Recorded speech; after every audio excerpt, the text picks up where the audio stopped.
Essa noite nós vamos estudar um pouco das Escrituras a respeito do tabernáculo, de como o tabernáculo mostra Jesus. E nós acabamos de cantar uma frase que diz: o teu amor sempre me encontra. E quando eu olho para o tabernáculo e quando eu percebo o quanto ele revela a Jesus, eu percebo o quanto que Deus nos ama e como Ele vem atrás de nós e como o seu amor nos encontra. Amém? Glória a Deus, Deus é bom. Aleluia. Eu sei que muitos aqui já ouviram falar do tabernáculo, né? É um assunto que ele tem bastante espaço nas Escrituras, no Antigo Testamento. Existe um pensamento que nós precisamos derrubar na igreja, hoje em dia, que é o que nós não precisamos do Antigo Testamento. Nós somos o povo da Nova Aliança, nós somos o povo da graça, então para nós o Antigo Testamento não tem mais valor, e isso não é verdade, porque a palavra de Deus diz que toda a Escritura é proveitosa.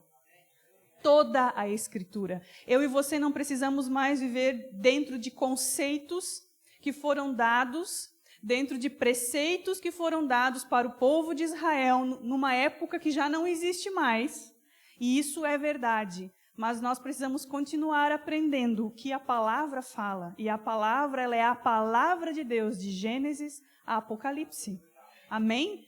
E nós vamos nessa noite aprender o que o tabernáculo, um pouco do que o tabernáculo fala a respeito do nosso amado Jesus. Como ele lá no deserto já era uma prefiguração da vida e da obra de Jesus Cristo, e como eu e você podemos receber dessa vida através da nossa comunhão com Deus. Tabernáculo fala de presença de Deus, de comunhão com Deus, e o crente só pode fazer isso através do único e suficiente caminho que é Jesus. Amém? Então, nós vamos ver um pouco sobre o tabernáculo. Era uma tenda móvel, temporária, que o povo hebreu carregava pelo deserto. Quando eles montavam o acampamento, eles montavam o seu acampamento ao redor do tabernáculo. O tabernáculo era o centro da vida do povo no deserto. Eles acampavam ao redor do tabernáculo. Ele era o primeiro a ser construído. Ok? E quando o Senhor se movia e mandava eles para algum outro lugar no deserto, eles desmontavam o tabernáculo e carregavam o tabernáculo consigo. Essa era a tarefa dos levitas. Os levitas desmontavam e montavam o tabernáculo e também oficiavam ali conforme o Senhor foi dando para eles quais que eram os trabalhos deles dentro do tabernáculo. O tabernáculo foi recebido por Moisés na época em que Deus entregou a lei.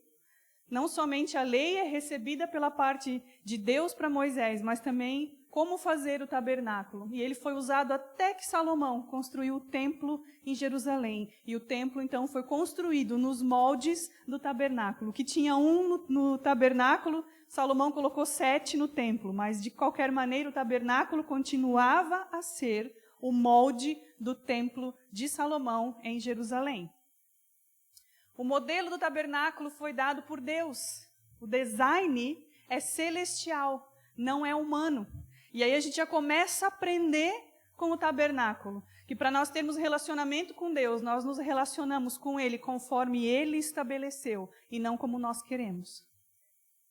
Parte da vontade de Deus de se relacionar com o homem, e então Ele entrega o design do tabernáculo. Ele entrega as medidas, ele entrega quais são os materiais que devem ser usados. E é como ele, Deus, designa, e não como eu, homem, quero me relacionar com ele. Não são todos os caminhos que levam a ele. É Jesus Cristo. Amém? Deus dá, então, instruções extremamente específicas para a formação desse santuário. Ele não somente pede para que os homens o construam, mas ele dá detalhes específicos de como fazer isso. E nós vemos isso em Êxodo, dos capítulos 25 ao capítulo 40. Olha que interessante. Quem faz aqueles planos anuais de leitura, quando passa por Êxodo, às vezes é tentado a pensar assim: puxa vida, mas nos primeiros capítulos Deus deu todos os detalhes. E agora, conforme eles estão construindo o tabernáculo, eles vão repetir todos os detalhes de novo? Sim. E quando eu e você estamos nesse plano de leitura, estamos lendo o Êxodo, não é para nós ficarmos enfadados com isso. O que vem das Escrituras para nós, com os primeiros capítulos desse trecho, falando como era para ser feito, e depois todo o detalhamento de como foi feito, não é para que seja somente uma repetição, mas é para que eu e você entendamos que aquilo que Deus tem como propósito, Ele cumpre. Que a vontade dEle, como é dada, e a palavra dEle, como é revelada, deve ser assim na terra como no céu. Assim como Deus instruiu a Moisés que fosse feito, assim o povo fez. Amém? É assim que eu e você precisamos aprender a viver. É como Deus fala com você. O que Deus falou para você? É no detalhe que você precisa fazer. É no detalhe que você precisa obedecer às instruções de Deus. Conforme a tudo o que eu te mostrar para modelo do tabernáculo e para modelo de todos os seus pertences, assim mesmo o fareis. Êxodo 25, 9. Todos os detalhes do que eu te mostrar do modelo do tabernáculo. Bom, se o tabernáculo na terra era um modelo, aonde que está o original? Nos céus. O tabernáculo não é algo que eu e você vamos estudar agora à noite. Ah, que legal, ela vai trazer um pouco de cultura judaica para nós. Não, eu vou trazer um pouco de cultura do céu. O tabernáculo, a sala do trono, é como está no céu e foi feito na terra para que Deus pudesse habitar no meio do seu povo. Aqui é uma foto da época que a gente conseguiu resgatar. Não, não é. Isso é um modelo que foi feito em algum deserto no Oriente Médio. Alguém teve o cuidado de fazer, mais ou menos como estava nas Escrituras, existe esse modelo. Você pode perceber que ele não é muito bonito, não é muito atraente. Hoje nós não vamos conseguir, obviamente, estudar todas as riquezas e todos os detalhes a respeito do tabernáculo, mas você que ama a palavra de Deus e que se alimenta da palavra de Deus e que vai estudar mais a respeito desse assunto depois desse culto, amém? Amém? Você vai perceber que o tabernáculo é muito mais lindo pelo lado de dentro do que ele é pelo lado de fora. O lado de fora do tabernáculo, na verdade, não havia beleza, não havia formosura, e ele não era atraente para quem passava. Mas por dentro, quem tinha acesso ao santo lugar e ao santíssimo lugar, percebia uma beleza que era indescritível. Não é possível se comparar a área externa com a área interna. E isso nos ensina que Deus não olha somente para o que está fora, mas Ele quer embelezar também nosso interior. Tem muita gente entrando de gaiato em navio, de relacionamento, olhando só para a fachada e esquecendo de prestar atenção no interior, naquilo que está dentro. Qual é a moral?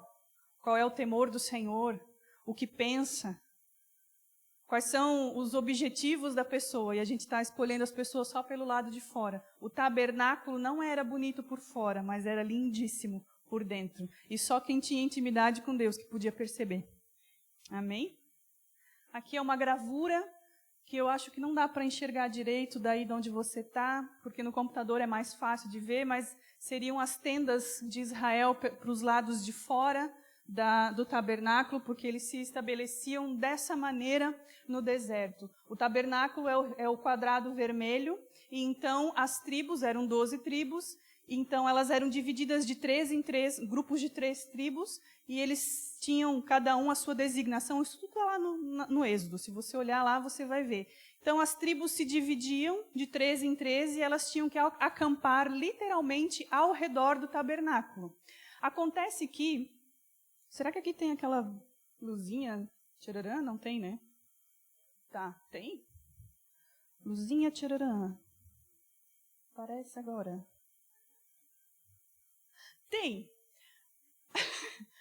Eles tinham que se arrumar, né, acampar ao redor do tabernáculo que estava aqui. Mas quem era designado para estar ao norte do tabernáculo não podia ocupar esse espaço vazio que tinha aqui. Ó. Ele tinha que estar literalmente ao norte das extremidades do tabernáculo. Nada podia estar aqui, ou aqui, ou aqui, ou aqui. E quando você começa a estudar o tamanho das tribos, de como elas eram organizadas, a gente percebe que a tribo que estava a leste, as 3 tribos, elas eram muito maiores em número de pessoas do que as outras. A tribo que estava, as 3 tribos a oeste, elas eram um pouco menor. E as tribos ao norte e ao sul tinham mais ou menos o mesmo número de pessoas. Então, se fosse possível, naquela época, nós com um drone sobrevoarmos, passarmos por cima do assentamento de Israel no deserto, nós veríamos uma cruz. Aonde Deus estava se manifestando no meio do seu povo, o seu povo acampado ao redor dele, porque como eu falei, o tabernáculo era o centro da vida deles no deserto, eles não tinham outra coisa a não ser o Senhor. Eles não tinham shopping, eles não tinham cidade, eles não tinham nada. O que eles tinham no deserto? O Senhor. E quando eles estavam ao redor do Senhor, a formação que as tribos faziam era uma cruz. E isso, meu irmão, ninguém me convence que é uma coincidência. Ninguém pode me dizer, não, Jéssica, mas é que acabou que aconteceu assim. Deus pediu para eles se organizarem ao redor do tabernáculo e eles não podiam usar as áreas ali que ficavam em branco ali ao redor. Isso aí era uma área que não era para eles irem, mas por acaso formava uma cruz. Não, não é por acaso que formava uma cruz. Porque a cruz é o que permite que o povo de Deus hoje viva ao redor da presença de Deus. Porque se não fosse a cruz, nós não nos achegaríamos a Deus. Amém? Então eu creio que você também pensa como eu, que essa cruz no deserto não era uma coincidência, era uma Jesuscidência, como a gente gosta de falar, não é verdade? Por que Deus é tão preocupado com o modelo do tabernáculo? Por que Ele é tão detalhista? Por que Ele pede tantos detalhes na hora de construir o tabernáculo? E aí, eu estudando a respeito da vida de Jesus, encontro os seguintes versículos. Então eu disse, eis-me aqui, no rolo do livro está escrito de mim, para fazer, ó Deus, a tua vontade. Ou conforme a tradução da King James, então eu disse, eis-me aqui, no volume do livro está escrito de mim, ou ao meu respeito, para fazer a tua vontade, ó Deus. Por que Deus é tão detalhado, tão detalhista? Porque a gente sabe que em todo o tempo as Escrituras são cristocêntricas. Toda a palavra aponta para Jesus. Toda a palavra. Não só o Evangelho. Não só as cartas. Toda a palavra. Amém? Havendo Deus antigamente falado muitas vezes e de muitas maneiras aos pais, pelos profetas, nesses últimos dias a nós nos falou pelo Filho, a quem constituiu herdeiro de todas as coisas e por quem fez também o mundo. Hebreus 1, 1 e 2. Antigamente Deus falava de muitas formas, de muitas vezes e de muitas maneiras aos pais através dos profetas. Conosco, ele fala através de Jesus Cristo e da sua palavra, mas antigamente ele falava de muitas formas através dos profetas. E uma das coisas que eu entendo na construção do tabernáculo e na existência do tabernáculo é Deus sendo didático e ensinando não somente para aquele povo daquela época, mas ensinando para mim e para você hoje, que somos o povo que lê as Escrituras, que Ele tem um plano para trazer a humanidade de volta para Ele, e esse plano é através de Jesus Cristo ressurreto. Amém? Então, por que Deus é tão preocupado com o modelo do tabernáculo? Porque o tabernáculo é um tipo maravilhoso e detalhado de Jesus Cristo. Tipo é um modelo, um símbolo, tanto pelas ofertas que eram ministradas no tabernáculo, elas mostravam a Jesus, apontavam para um sacrifício vindouro, mas também os materiais que constituíam o tabernáculo falavam da realeza, de tudo que nós temos a respeito de Jesus Cristo. Esses materiais também falavam. Obviamente, nós não vamos tocar em tudo isso essa noite. Eu sei que essa parte ficou difícil de enxergar aí de baixo, né? O pessoal hoje de manhã reclamou, tem que dar uma melhorada nesse material. Mas eu quero ler com você Êxodo 40, 34 e 35, que diz assim: Então a nuvem cobriu a tenda da revelação, que era o tabernáculo, e a glória do Senhor encheu o tabernáculo, de maneira que Moisés não podia entrar na tenda da revelação, porquanto a nuvem repousava sobre ela e a glória do Senhor enchia o tabernáculo. Então nós temos uma situação onde o tabernáculo é iniciado, ele é inaugurado, e a glória do Senhor vem sobre aquele lugar, de maneira que nem mesmo Moisés conseguia entrar na presença de Deus. E aí a gente lê João 1,14, que diz: e o Verbo se fez carne e habitou entre nós, cheio de graça e de verdade, e vimos a sua glória como a glória do unigênito do Pai. Esse verbo, e o Verbo se fez carne e habitou, o verbo habitou, ele poderia ser traduzido como: o Verbo se fez carne e tabernaculou entre nós. Aquela experiência sobrenatural que o povo tinha no deserto, com a presença de Deus, e que por causa do pecado deles, que não tinha sido perdoado e somente encoberto por causa dos sacrifícios, porque no Antigo Testamento o pecado é encoberto, no Novo Testamento ele é perdoado. Por causa do pecado que eles tinham que observar a glória de Deus de longe, a uma distância segura. Mas agora eu e você vivemos num tempo onde a glória de Deus primeiro habita em um homem e depois ela passa a habitar em nós, na igreja. E ouvi uma grande voz vinda do trono que dizia: eis que o tabernáculo de Deus está com os homens, pois com eles habitará, e eles serão o seu povo, e Deus mesmo estará com eles. Apocalipse 21:13.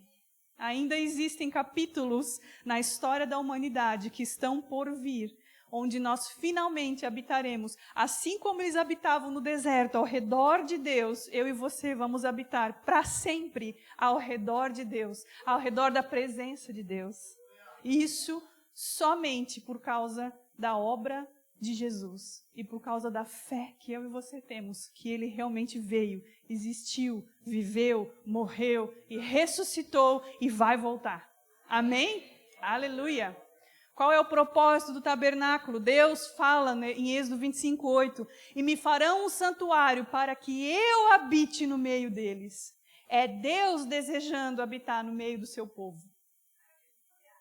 A gente fala muito, a gente lê muito, a gente ouve muito a respeito de nós buscarmos a presença de Deus. Eu vou falar isso também essa noite sobre isso. Mas a gente precisa entender algo, que maior vontade tem Deus de estar conosco do que de nós temos de estar com Ele. Por mais que você anseie, por mais que você seja aquela pessoa que busca o Senhor, que ama o Senhor, que está na presença do Senhor, lembre-se que o Senhor ainda é aquele que te quer mais do que você mesmo o deseja. Deus quer estar conosco. Eu não sei te explicar por quê, irmão.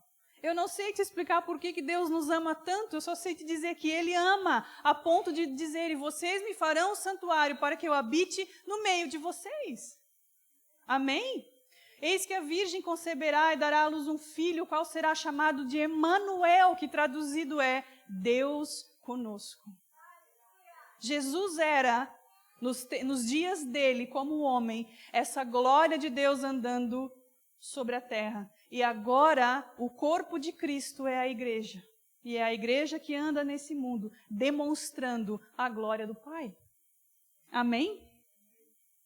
O tabernáculo apontava para a obra de Jesus pela humanidade. Por isso que Deus tinha tantos detalhes para passar. E agora eu vou entrar com você, nós vamos ver alguns dos utensílios que nós encontrávamos no tabernáculo. E como esses utensílios falam a respeito de Jesus. Quando as pessoas passavam pelas cercas do tabernáculo, a primeira coisa, o primeiro utensílio que nós enxergávamos na parte externa do tabernáculo, na parte que não era coberta ainda, apesar que já fazia parte do tabernáculo, porque estava cercado, era o altar do sacrifício. Um altar de bronze, onde era oferecido um cordeiro sem defeito. Para começar a jornada em direção à presença de Deus, que estava lá no Santo do Santo, o primeiro passo era passar no pátio externo pelo altar do sacrifício, o altar de bronze. Lá era entregue pelo sacerdote um cordeiro sem defeito. Não era bonito de se ver. Era um altar, como vocês estão vendo, quadrado. Deixa eu achar a luz. Ele tinha uma grelha aqui dentro ele tinha brasas, e aqui em cima era colocado o sacrifício. Então, quem olhava para o altar do sacrifício via sangue, via morte, via algo que não é agradável aos nossos olhos. Mas não foi realmente agradável. Não devia ser agradável de se ver Jesus naquela cruz. Mas porque o meu e o teu pecado era tão desagradável, foi necessário. Era necessário. Esse sacrifício que era feito nesse altar de bronze já apontava para o sacrifício do Cordeiro perfeito que tiraria o pecado do mundo. Sabendo que não foi com coisas corruptíveis como prata ou ouro que fostes resgatados da vossa vã maneira de viver, que por tradição recebestes dos vossos pais, mas com o precioso sangue de Cristo, como de um cordeiro imaculado e incontaminado, o qual, na verdade, em outro tempo foi conhecido ainda antes da fundação do mundo, mas manifestado nesses últimos tempos por amor de vós. Jesus Cristo é o sacrifício último e definitivo que tira o pecado do mundo. O pecado no altar de bronze precisava ser, o sacrifício precisava ser sempre refeito. Em Jesus Cristo, ele diz, está consumado. Olha que interessante, Pedro falando, não foi com coisas corruptíveis como prata ou ouro. A gente valoriza tanto prata e ouro, né? A gente sabe que o ouro, ele não sofre tantas interferências químicas e que ele é um metal estável, ele é tido por nós como metal nobre, né? Nós ganhamos prêmios em barra de ouro, não é verdade? Isso é algo tão precioso para nós. E Pedro diz assim, não foi com coisas corruptíveis como prata e ouro. Ou seja, o sacrifício de Jesus é muito mais valioso do que qualquer valor terreno. Qualquer vida, qualquer proposta, qualquer valor, qualquer dinheiro, qualquer ouro, qualquer prata. E ele continua falando que fostes resgatados da vossa vã maneira de viver, que por tradição recebestes dos vossos pais. Eu acho tão interessante Pedro falar que tradição é algo vão. Tradição de homem não é vontade de Deus, não é palavra de Deus. É uma maneira vã de viver, recebida pelos pais, mas com o precioso sangue de Cristo. Amém? Na nossa jornada para dentro do tabernáculo, para dentro da vontade de Deus de estar com o seu povo, passa definitivamente por Jesus Cristo. Depois, um pouco mais para frente desse altar de bronze, existia a pia de bronze. Quando o povo de Deus foi tirado por ele do Egito, Deus tocou no coração dos egípcios e eles trouxeram para esse povo que era escravo deles, certo? Porque os hebreus eram escravizados no Egito. Mas Deus, quando estava, antes de trazer a última praga, ele toca no coração dos egípcios. E os egípcios trazem riquezas para o povo hebreu. Então, o povo que era escravizado é libertado por Deus através de Moisés. Você conhece a história. Mas eles não saem com pertences de quem era escravo. Eles saem ricos da escravidão. Eles saem cheios de coisas, eles saem com ouro, com prata, eles saem com bronze, eles saem com animais, eles saem com provisão da parte de Deus, que Deus tocou no coração dos egípcios e eles entregaram. Por que eu estou falando isso? Porque a pia de bronze era feita, esse bronze ele era feito dos espelhos das egípcias. Porque naquela época os espelhos não refletiam tão bem como os nossos refletem hoje. A gente tem alguns espelhos que a gente até nem queria que refletissem tão bem, né? Eles nem precisavam ser assim tão bons, né? Vamos combinar. Bom mesmo é aquele espelho da loja que te deixa mais fininho, que tu coloca a roupa e diz, meu, como eu fiquei linda nessa roupa. Sim, o espelho está te tirando aí algumas medidas, né? Aí tu chega em casa e tu pensa, eu estou precisando de roupa nova ou eu estou precisando do espelho da loja, né? A mulherada me entende. Então, não se via, o espelho não era assim tão bom como era o nosso espelho hoje, e ele era feito de um bronze que era extremamente polido, extremamente limpo, bem depurado, sem tantas imperfeições e sem tanta sujeira na sua composição. E é interessante porque era desse bronze que a pia de bronze era feita. Esse bronze que refletia, ele era o lavatório para a purificação do sacerdote. O sacerdote só podia entrar no santo lugar depois que ele tivesse se lavado na pia de bronze. Ele não podia ter nele gotas de sangue, ou sujeira, ou suor, ou cinzas, ele tinha que estar limpo. E ele se limpava nessa água, mas quando ele chegava nessa pia para se limpar nessa água, ele se enxergava. E nós somos daquela turma que não acredita em coincidências, amém? Vós, maridos, amai vossas mulheres, como também Cristo amou a igreja e a si mesmo se entregou por ela para a santificar, purificando-a com a lavagem da água pela palavra, para a apresentar a si mesmo igreja gloriosa, sem mácula, nem ruga, nem coisa semelhante, mas santa e irrepreensível.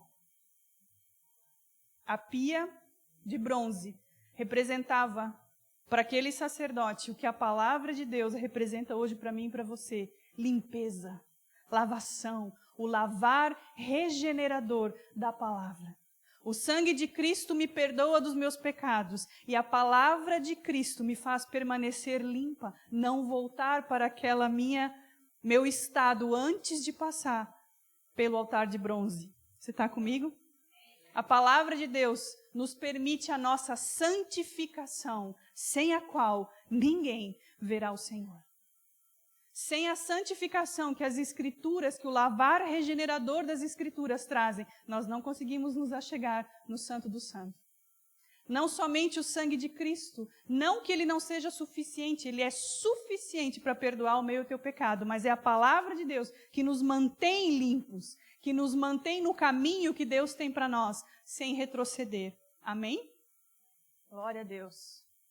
Quando então se passava pelo altar de bronze, pela pia de bronze, o sacerdote podia então acessar a parte interna, e nós vemos o primeiro lugar sendo o santo lugar. Eram 2 lugares, ele era dividido por um véu. Você já conhece a história de algum véu que rasgou em algum lugar, no templo, né? Então, nesse momento, no tabernáculo, existia o santo lugar, que era interno, mais o santíssimo lugar, eles eram divididos por véu. Eu não vou entrar no assunto do véu, porque ele é maravilhoso, mas nós não temos tempo aqui. Nós vamos ver o que nós enxergávamos quando o sacerdote entrava no santo lugar. A primeira coisa que ele via era a mesa dos pães, numa das laterais. Eram 12 pães representando as 12 tribos do povo de Deus, as 12 tribos de Israel. E é interessante que, em direção à presença de Deus, nós vemos uma mesa onde há pão.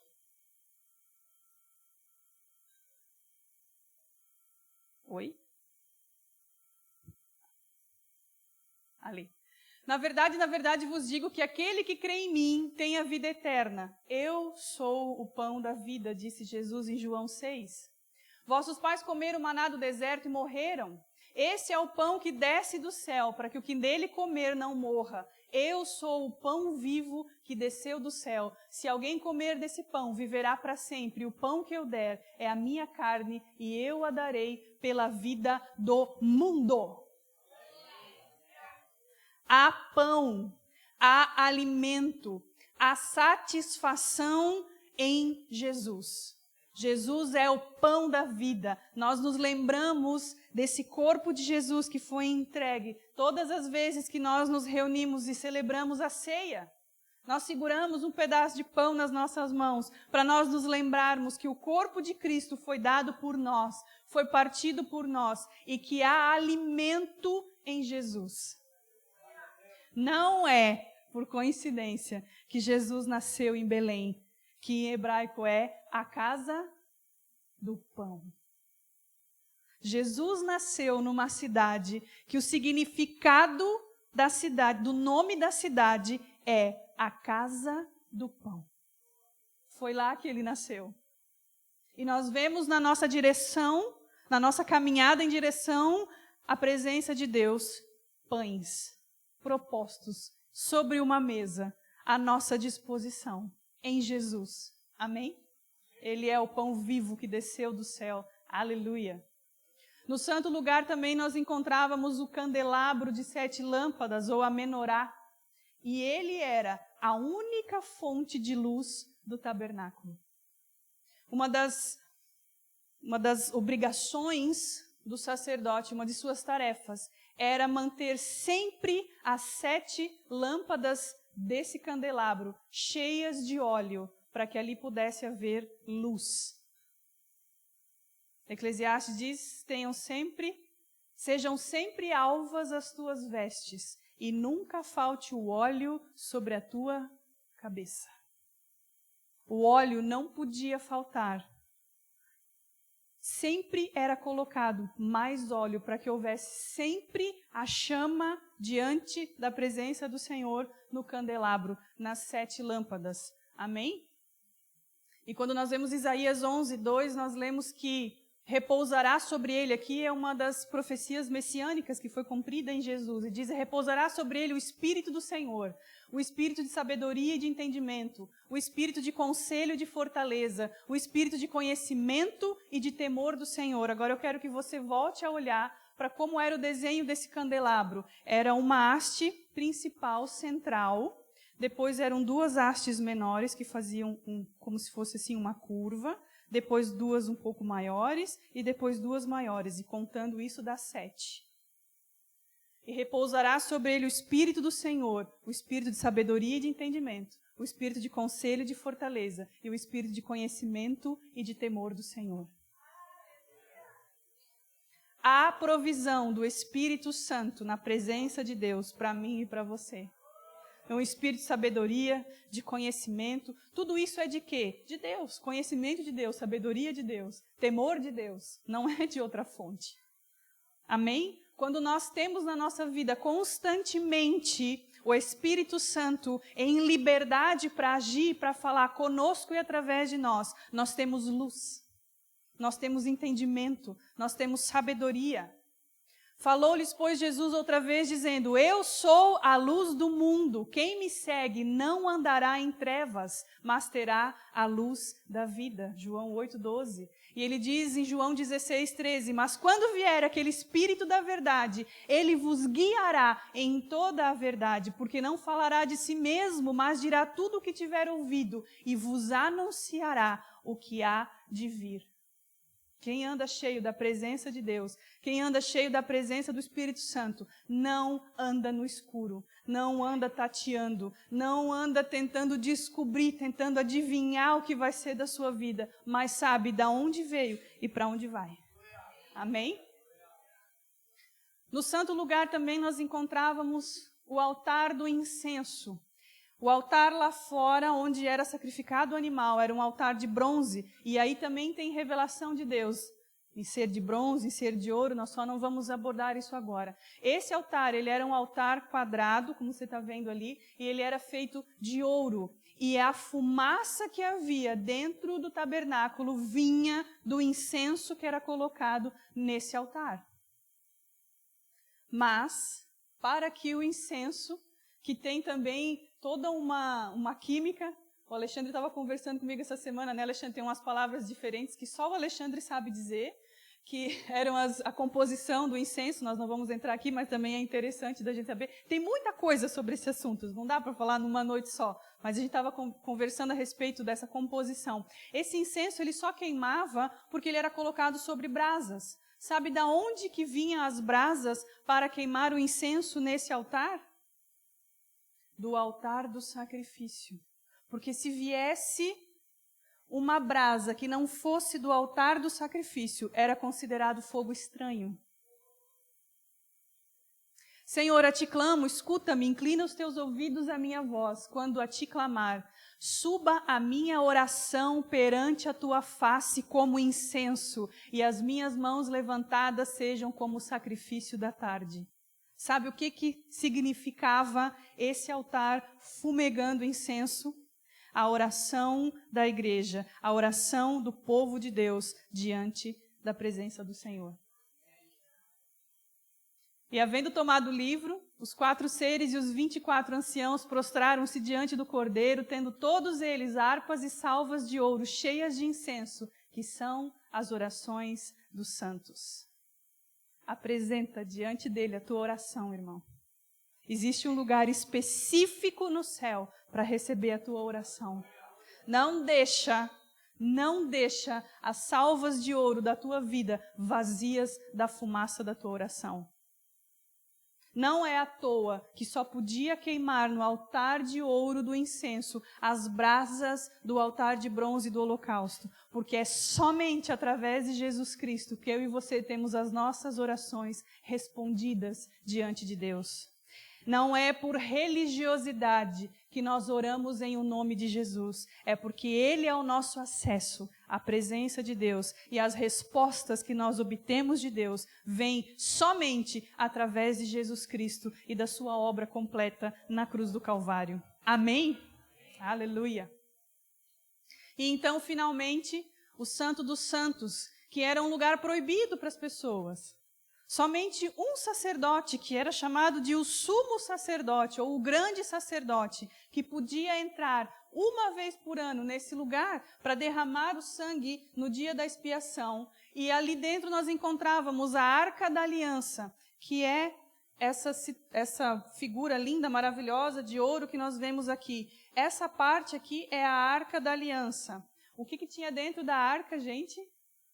Maná, a vara de Arão que floresceu e as tábuas da lei. Era isso que nós tínhamos aqui dentro. Mas existia mais alguma coisa no Santo do Santo, que nós, em português, acabamos ficando um pouco prejudicados na tradução, que era essa tampa que ia por cima da arca. Ela era considerado um outro objeto. Ela está sobre a arca, mas ela é um objeto por si só, ela é algo por si só.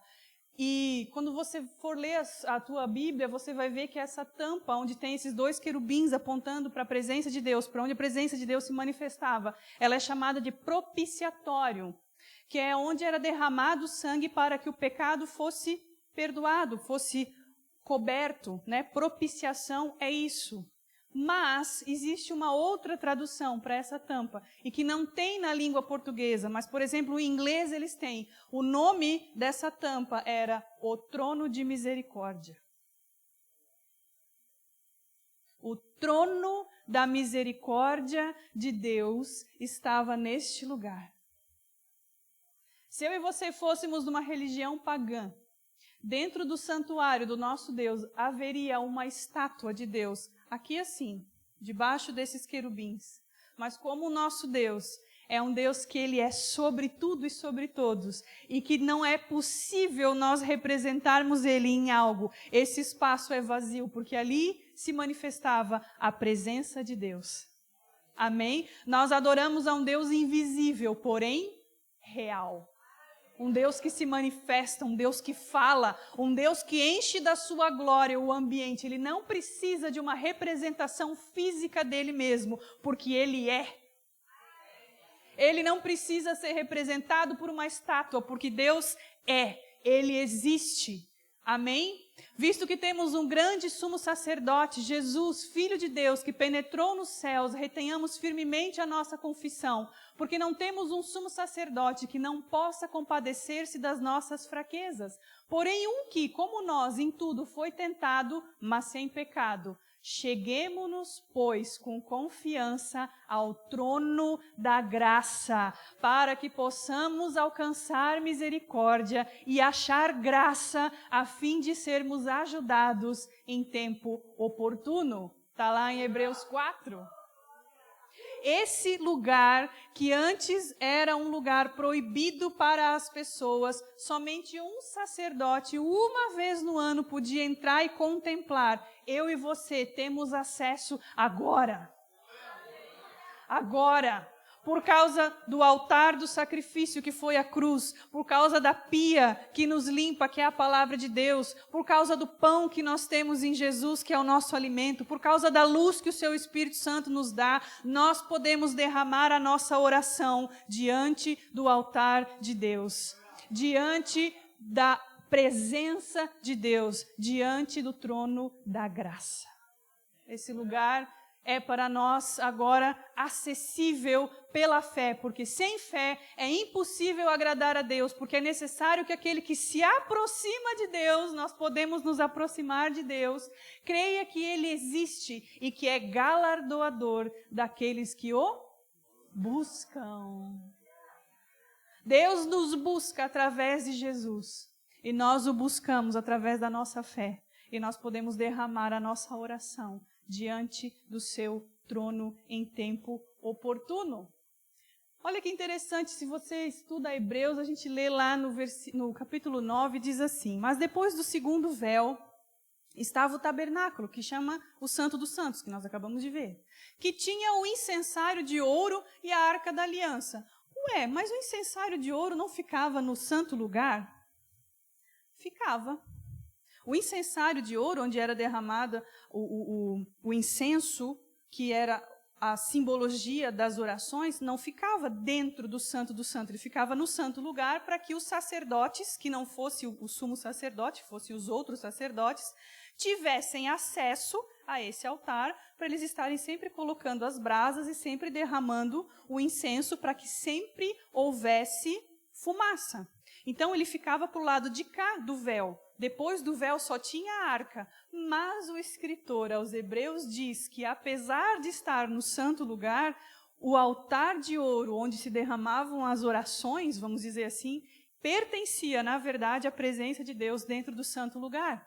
Porque diz que tinha o incensário de ouro e a arca da aliança, coberta de ouro toda em redor, em que estava um vaso de ouro que continha o maná, a vara de Arão, que tinha florescido, e as tábuas da aliança, e sobre a arca os querubins da glória, já vimos, que faziam sombra no propiciatório, ou no trono da misericórdia, das quais coisas não falaremos agora particularmente. O que eu quero te ensinar com isso?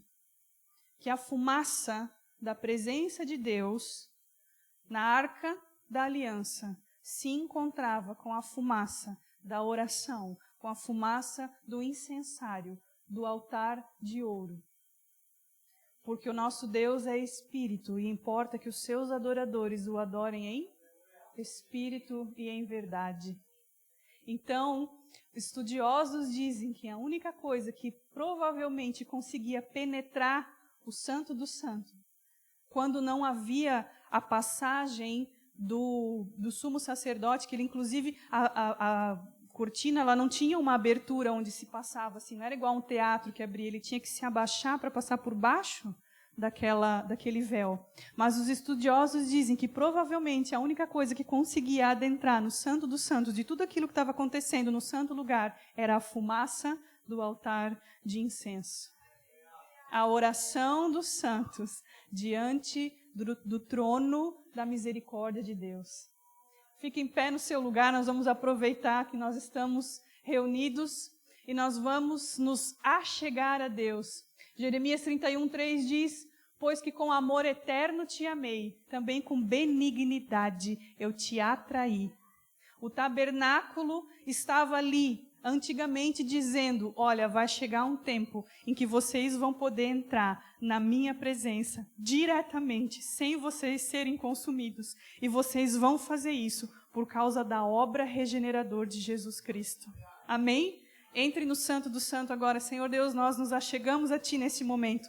Levantamos, Senhor, mãos santas diante de Ti. E queremos, Senhor, fazer com que o incenso da nossa oração chegue a Ti nesse momento, diante da sala do trono, Senhor, pela fé. Nós não estamos vendo nada, nós talvez não estejamos nem sentindo nada, mas pela fé, Senhor, nós nos achegamos à Tua presença agora e não somos consumidos, porque o nosso pecado, Senhor, foi perdoado lá no altar de bronze. A nossa vida tem sido edificada pela Tua palavra, Senhor. Nós temos sido alimentados por Ti, Jesus. Nós temos o Teu Espírito, Senhor, habitando em nós. E nós queremos, nesse momento, depositar a nossa oração diante de Ti.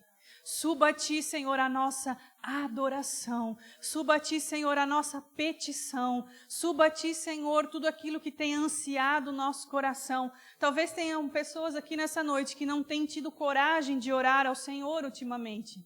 Talvez você tenha estado em condenação, você tenha pensado: não, eu essa semana não fui um super crente, eu essa semana não consegui produzir fruto de quem conhece ao Senhor. Eu te digo agora, então passa pelo altar do sacrifício, lava as tuas vestes no sangue do Cordeiro. Creia naquilo que Jesus Cristo fez por ti. Lave as tuas vestes, lave-se pela palavra e comece pela fé a adentrar na presença de Deus. A presença de Deus não é algo místico, não é algo que é só na letra, não é algo que um dia, quem sabe, nós conseguiremos entrar. Não, a presença de Deus está disponível para todo aquele que crê que foi perdoado pelo sacrifício de Jesus e que confessa isso com seus lábios e então consegue se achegar à sala do trono. Levante a tua adoração, Deus é digno, Ele é digno.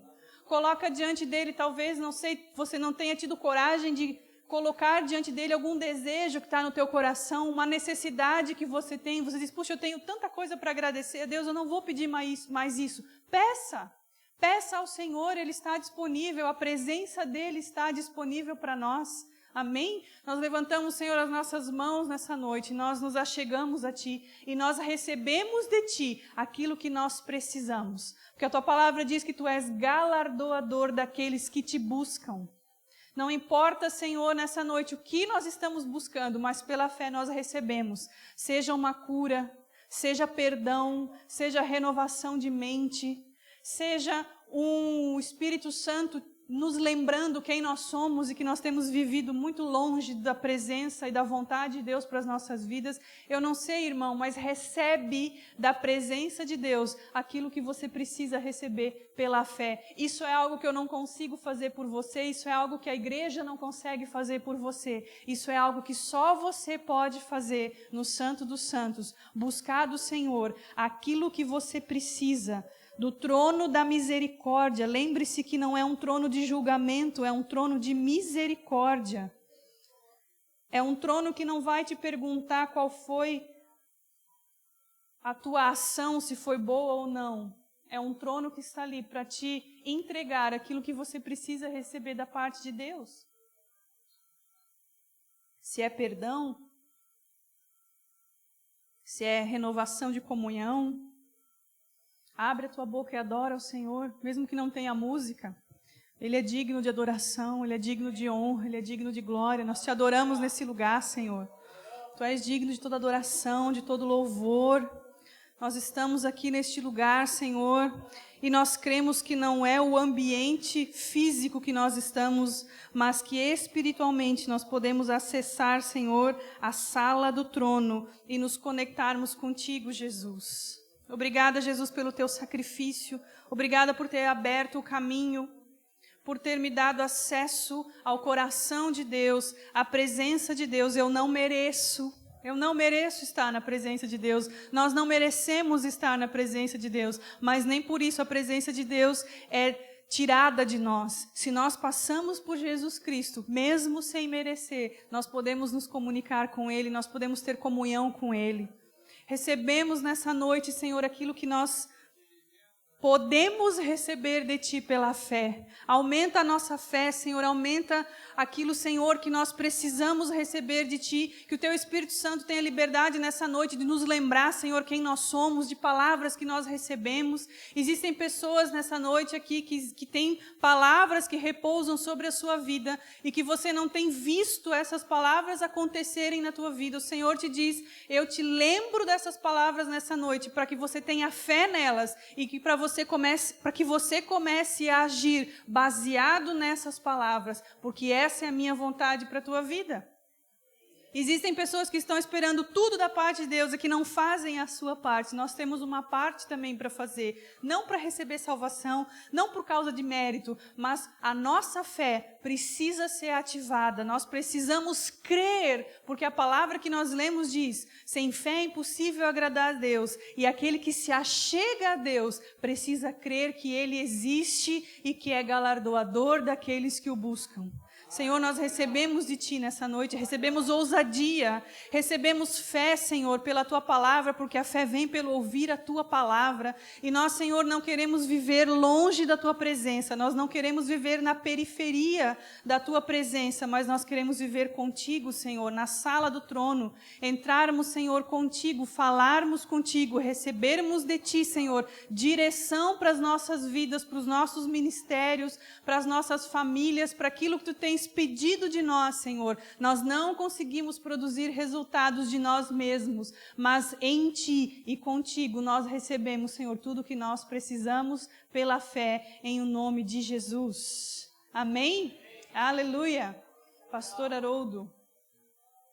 Amém. Continue estudando a respeito desse assunto. Esse assunto não se esgota. A presença de Deus é algo que nós precisamos nos acostumar a frequentar. Amém? Porque Ele nos ama, Ele nos quer e Ele pagou um preço para que nós estivéssemos em Sua presença. Aleluia.